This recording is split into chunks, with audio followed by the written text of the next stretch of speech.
জাতীয় সড়ক national highway, কিন্তু সেখানে কিভাবে ধস নেমেছে দেখুন। এই ছবি আসানসোলের 19 নম্বর জাতীয় সড়কে ঠিক এভাবেই ধস নেমেছে। আসানসোলের মরিচকোটার ছবি আপনাদের দেখাচ্ছি। আরো ডিটেইল এ বিষয়ে জানাতে পারবে দীপক রয়েছে আমার সঙ্গে। দীপক, প্রশাসন কি বলছে?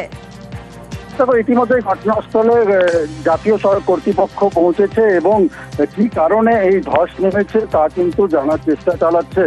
কারণ হচ্ছে সকালে যেভাবে জাতীয় সড়কে এই ধস নেমেছে এবং ধসের ফলে এক গর্ত তৈরি হয়েছে, তাতেই কিন্তু আতঙ্ক বেড়েছে জাতীয় সড়কের যান চলাচলে।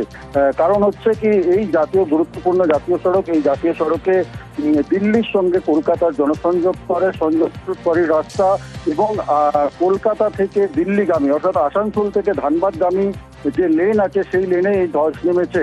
ইতিমধ্যে জাতীয় সড়ক কর্তৃপক্ষ ঘটনাস্থলে পৌঁছে যে ধস অংশটি রয়েছে, গর্ত অংশটি রয়েছে, তাকে কিন্তু ব্যারিকেড দিয়ে ঘিরে দিয়েছে এবং একেবারে দীপক, এবং জাতীয় সড়কে ধসে প্রশাসন সতর্ক।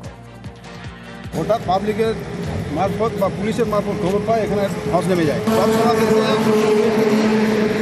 ব্লক দিয়ে জায়গাটা ঘিরে দিয়েছি, যখন কর্তৃপক্ষকে জানানো হয়েছে তাড়াতাড়ির মধ্যে এটা কাজ হয়।